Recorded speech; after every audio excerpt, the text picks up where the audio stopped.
السلام علیکم ورحمۃ اللہ وبرکاتہ۔ سورۃ الرحمن کا ترجمہ۔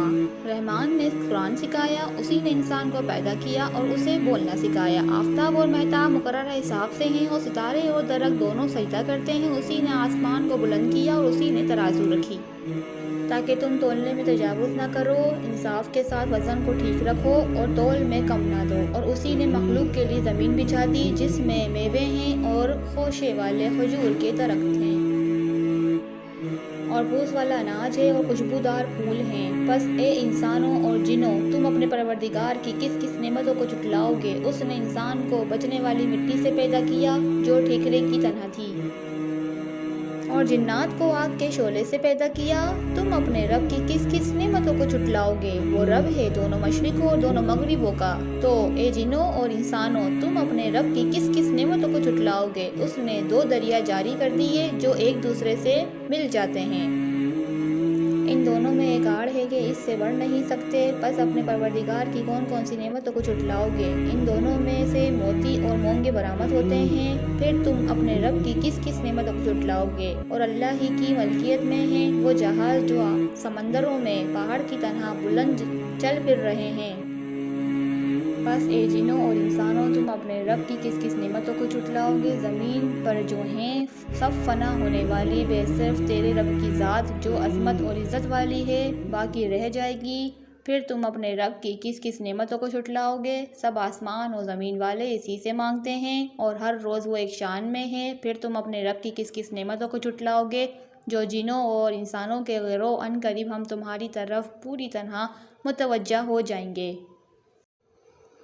پھر تم اپنے رب کی کس کس نعمتوں کو جھٹلاؤ گے؟ اے گروہ جنات و انسان، اگر تم میں آسمانوں اور زمین کے کنارے سے باہر نکل جانے کی طاقت ہے تو نکل بھاگو، بغیر غلبہ اور طاقت کے تم نہیں نکل سکتے۔ پھر تم اپنے رب کی کس کس نعمتوں کو جھٹلاؤ گے؟ تم پر آگ کے شعلے اور دھواں چھوڑا جائے گا، پھر تم مقابلہ نہ کر سکو گے۔ پھر تم اپنے رب کی کون کون سی نعمتوں کو جھٹلاؤ گے؟ پس جب کہ آسمان پھٹ کر سرخ ہو جائے جیسے کہ سرخ چمڑا، پھر تم اپنے رب کی کس کس نعمتوں کو جھٹلاؤ گے؟ اس دن کسی انسان اور کسی جن سے اس کے گناہوں کی پرسشش نہ کی جائے گی۔ پس تم اپنے رب کی کس کس نعمتوں کو جھٹلاؤ گے؟ گناہ گار صرف حلیہ سے ہی پہچان لیے جائیں گے اور اس کی پیشانیوں کے بال اور قدم پکڑ لیے جائیں گے۔ پس تم اپنے رب کی کس کس نعمتوں کو جھٹلاؤ گے؟ یہ ہے وہ جہنم جسے مجرم جھوٹا جانتے تھے، اس کے اور کھولتے ہوئے گرم پانی کے درمیان چکر کھائیں گے۔ پس اپنے رب کی کس کس نعمتوں کو جھٹلاؤ گے؟ اور اس شخص کے لیے جو اپنے رب کے سامنے کھڑا ہونے سے ڈرا دو جنتیں ہیں۔ پس تم اپنے رب کی کس کس نعمتوں کو جھٹلاؤ گے؟ دونوں جنتیں بہت سی ٹہنیوں اور شاخوں والی ہیں۔ تم اپنے رب کی کس کس نعمتوں کو جھٹلاؤ گے؟ ان دونوں جنتوں میں دو بہتے ہوئے چشمے ہیں۔ پس تم اپنے رب کی کس کس نعمتوں کو جھٹلاؤ گے؟ ان دونوں جنتوں میں ہر قسم کے میووں کی دو قسمیں ہوں گی۔ پس تم اپنے رب کی کس کس نعمتوں کو جھٹلاؤ گے؟ جنتی ایسے فرشوں پر تکیہ لگائے ہوئے ہوں گے جن کے استر زربریز ریشم کے ہوں گے اور ان دونوں جنتوں کے میوے بالکل قریب ہوں گے۔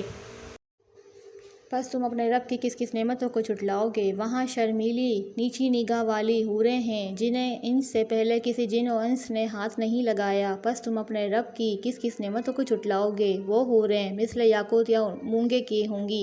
پس تم اپنے رب کی کس کس نعمتوں کو جھٹلاؤ گے؟ احسان کا بدلہ احسان کے سوا کیا ہے؟ پس اپنے رب کی کس کس نعمتوں کو جھٹلاؤ گے؟ اور ان کے سوا دو جنتیں اور ہیں۔ پس تم اپنے پرورش کرنے والے کی کس کس نعمتوں کو جھٹلاؤ گے جو دونوں گہری سب سیاہی مائل ہیں؟ بتاؤ اب اپنے پروردگار کی کس کس نعمتوں کو جھٹلاؤ گے؟ ان میں دو جوش سے ابلنے والے چشمے ہیں۔ پس تم اپنے پروردگار کی کس کس نعمتوں کو جھٹلاؤ گے؟ ان دونوں میں میوے اور کھجوریں اور انار ہوں گے۔ کیا اب بھی تم اپنے پروردگار کی نعمتوں کو جھٹلاؤ گے؟ ان میں نیک سیرت خوبصورت عورتیں ہیں۔ پس تم اپنے پروردگار کی کس کس نعمتوں کو جھٹلاؤ گے؟ گوری رنگت کی حوریں جنتی خیموں میں رہنے والیاں ہیں۔ پس تم اے انسانوں اور جنوں اپنے رب کی کس کس نعمتوں کو جھٹلاؤ گے؟ ان کو ہاتھ نہیں لگایا کسی انسان یا جن نے اس سے قبل۔ پس تم اپنے پروردگار کی کس کس نعمتوں کو جھٹلاؤ گے؟ سب مسندوں اور عمدہ فرشوں پر تکیہ لگائے ہوئے ہوں گے۔ پس تم اے انسانوں اور جنوں، تم اپنے رب کی کس کس نعمتوں کو جھٹلاؤ گے؟ تیرے پروردگار کا نام بابرکت ہے جو عزت و جلال والا ہے۔